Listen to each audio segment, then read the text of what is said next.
So that's what this fight is for. It's August the 6th. It's the World Legends Championship. You're fighting at cruiserweight. It's in Mansfield as well. Does that give you a more of an advantage, do you think, having a home crowd? Everyone's going to be behind you around here. I think it could be a surprise. I think he could have a lot of people there because there's a lot of Romanian people up this neck of the woods. But to fight in Mansfield was my thing, what I wanted to do. Fight in front of the people who's took me under the wing. I can't pay for them all to come, but I can assure them the fight of the night is going to be fantastic.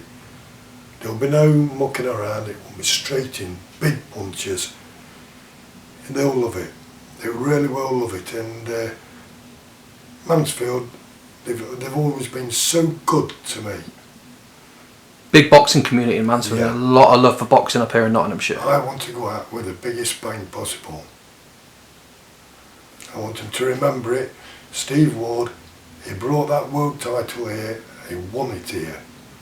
You see, there's 3 belts in WLC. There's the silver, the bronze belt, which is 30-year-olds to 40-year-olds. There's the silver, which is 40 to 50-year-olds. And then there's the old timers belt, which is 50 to 65-year-olds. Him fighting's right on the base of the gold one, being 50.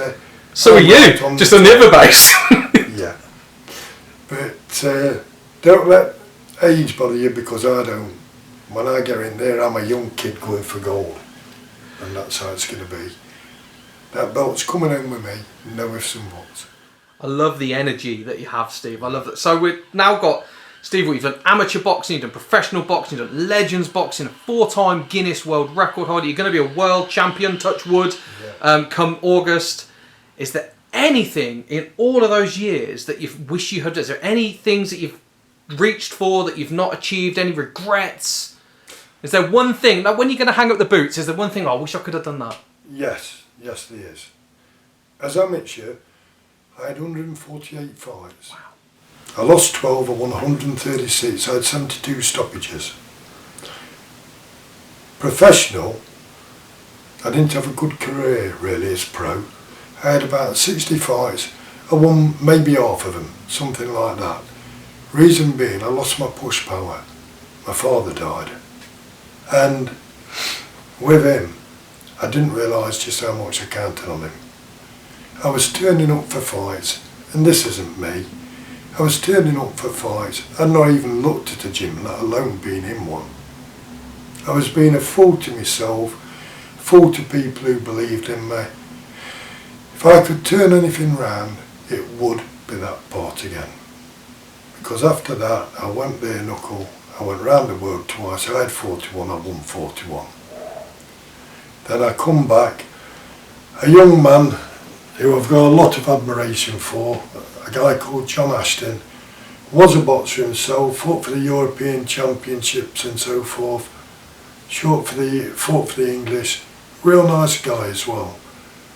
He gave me the chance to fight again, because he was doing it for the EBF, European Boxing Federation, and he gave me the chance to fight again.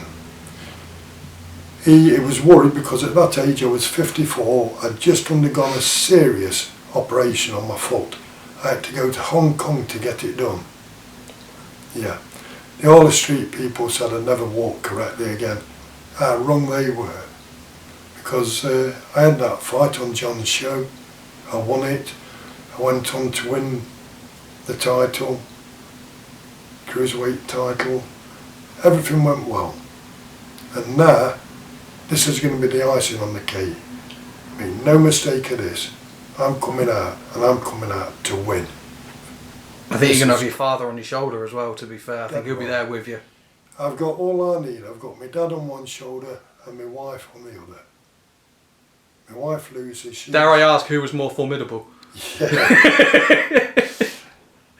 My wife Lucy, she's fantastic. She actually brings me down to the ring with other girls. Amazing. In the swimsuits and everything. And she's now my push power. She's behind me 100%. Love her to bits. Fantastic lady. Without her, I wouldn't be where I was. such an inspiring story that's just honest all the way through. And what they've done now with the boxing, they've made a documentary of my life story. It's won 40 international film awards worldwide. It's called Champ of Champions, isn't it? Champ of Champs, including Cannes Film Festival. It's still, when I think about it, it knocks me back. I think, wow, Cannes Film Festival, we've just won that. It's insane. It's unreal. And then there's the book as well coming. There's a book coming out. The life story's being put into print. The autobiography. It's called Legend. Of course it is. Not my decision. But that should come out in October. That's going to be a great read for anybody who's interested in boxing.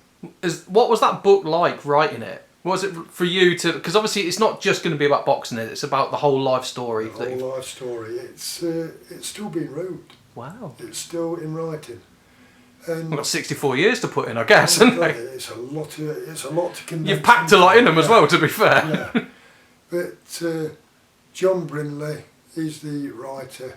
He's doing a fantastic job. He asked me some awkward questions. Questions from, well, when I was 3 years old. And that's hard for anybody.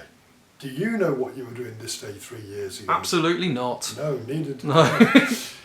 But, probably up to no good, no doubt. Yeah. You see, my dad put me to the boxing. It was his thing. He wanted me to do this, that and the other. He wanted me to box. I was getting bullied. They put me to it like I didn't want to do it. And right up to my 12th amateur fight, every fight he asked me, do you like it now? No, Dad, I hate it. And on the 12th amateur fight, he didn't ask me. And I went to him. I says, ask me, Dad. Ask you what? Ask me. He says, do you like boxing? I says, no. I love it. I just got the appetite all at once for it. And, you know, it's just like a switch what went. I'm going to ask you now then, Steve, to conclude the interview. From your 12th amateur fight, when you love it, to your last fight at 64 years old, do you like boxing now? I've still got that same hungry appetite. If I hadn't, I wouldn't be in there fighting for this title, because I wouldn't be able to fight for the title. If I had not got that appetite, I would be cheating myself and I would be cheating my followers. And I don't want to do that with either of them. I will say one thing, what not many people do know, and I'm going to make it known now. I've done something else in the younger years, what my mum made me do. If I went boxing, and my mum wanted part of it, she made me go piano lessons. I'm a qualified concert pianist. I've got a big 3-manual Wurlitzer organ at home. Let's have a look at the size of them hands. Put them hands up, because they are some... Hang on a minute, let's have a look at that. They are some big hands right there. How would you play a piano with them mitts? Well, they can stretch octaves. I bet they can. No singer seat to sing. But yeah, she wouldn't let it go by like I had to do that.